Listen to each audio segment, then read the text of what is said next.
70 দিনে মেট্রো রেলের আয় পৌনে 5 কোটি টাকা।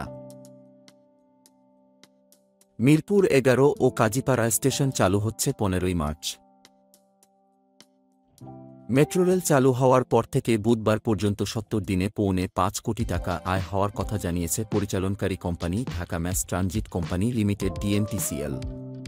কোম্পানির ব্যবস্থাপনা পরিচালক এম সিদ্দিক জানান, উদ্বোধনের পর থেকে এ পর্যন্ত 7,90,000 যাত্রী চলাচল করেছে, আর আয় হয়েছে 4,76,00,000 টাকা। ঢাকার প্রবাসী কল্যাণ ভবনে আয়োজিত সংবাদ সম্মেলনে তিনি এ তথ্য জানান। এম সিদ্দিক জানান, এখন পর্যন্ত এমআরটি পাস, দীর্ঘমেয়াদী টিকিট বিক্রি হয়েছে 16,910টি।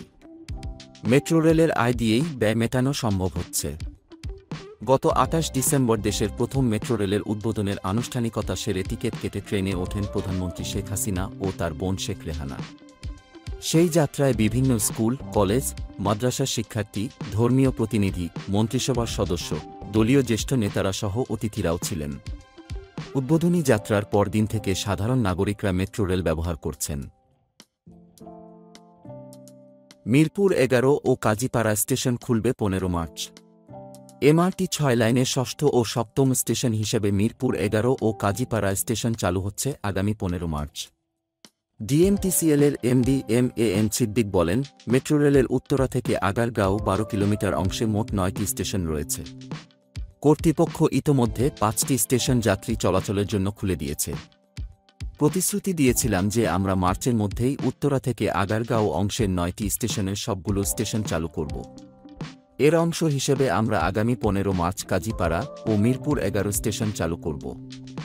বর্তমান যে সময় চলছে সেই সময়েই চলবে। মেট্রো রেলের আগারগাঁও থেকে মতিঝিল অংশ এ বছরের শেষ দিকে চালুর পরিকল্পনা রয়েছে সরকারের। আর মতিঝিল থেকে কমলাপুর পর্যন্ত বর্ধিত অংশ চালু হতে পারে 2025 সালের মধ্যে।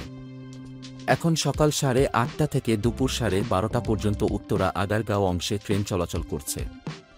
মেট্রো রেলের প্রতি কিলোমিটারের জন্য 5 টাকা এবং সর্বনিম্ন 20 টাকা ভাড়া নির্ধারণ করেছে সরকার।